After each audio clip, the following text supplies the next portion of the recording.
letter to the editor. Letter to the editor of a newspaper or a magazine is one type of formal letter, and basically these are written for the general concern.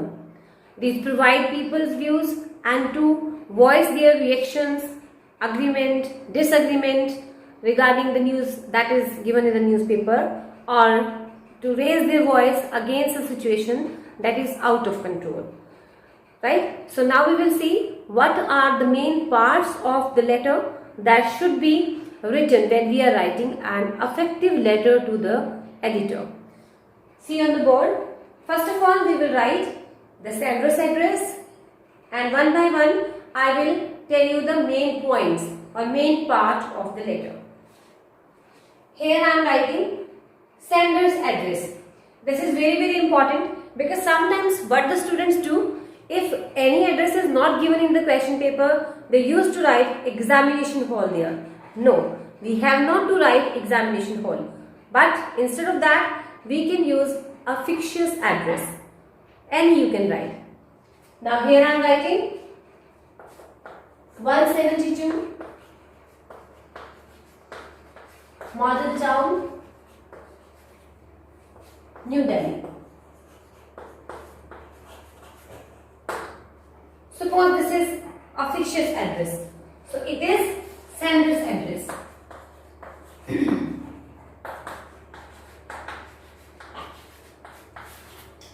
After this, I will skip one line and I will write here date. As I told you, the proper pattern of date we have to follow.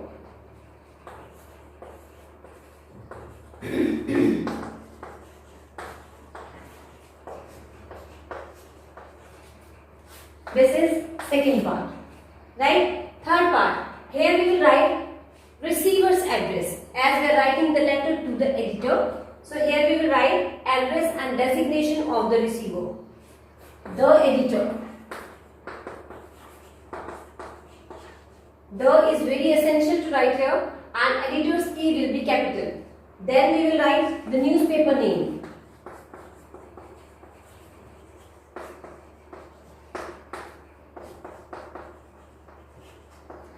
Newspaper's name will be followed with the, because this is the particular name of the newspaper.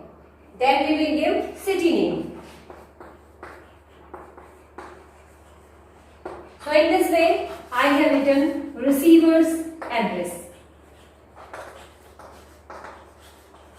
This is third part. After this, I will write subject. By leaving some space, by leaving one line, I will write subject here. Subject will provide a very descriptive knowledge about the topic about which we are writing to the editor. So here we will be very precise and clear in our subject. Suppose I am taking here drainage problem in our locality.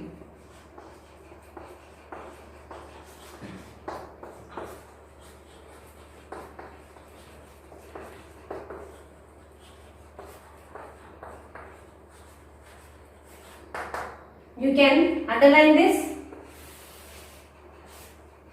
right? So this is very descriptive, clear and precise subject.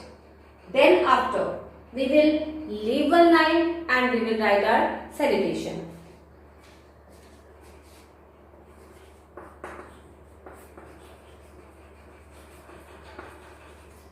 Subject is our fourth part and salutation is our fifth part.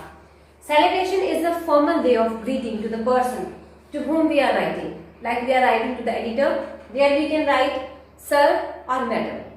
After this, we will skip one more line and then we will write content of the letter.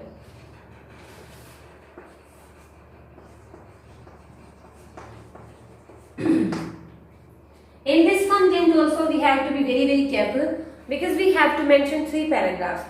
As I told you in the letter to the principal, here I am also going to tell you what kind of paragraphs we have to use and what we have to mention in that particular paragraphs.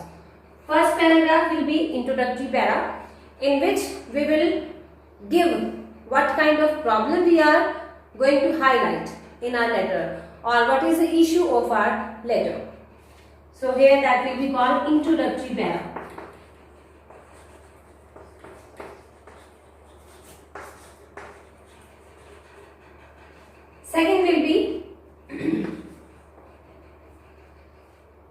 Second paragraph will be about the effects or causes or what kind of problem it is creating in the society and how you and other people are getting affected by this problem. We will discuss that in paragraph 2.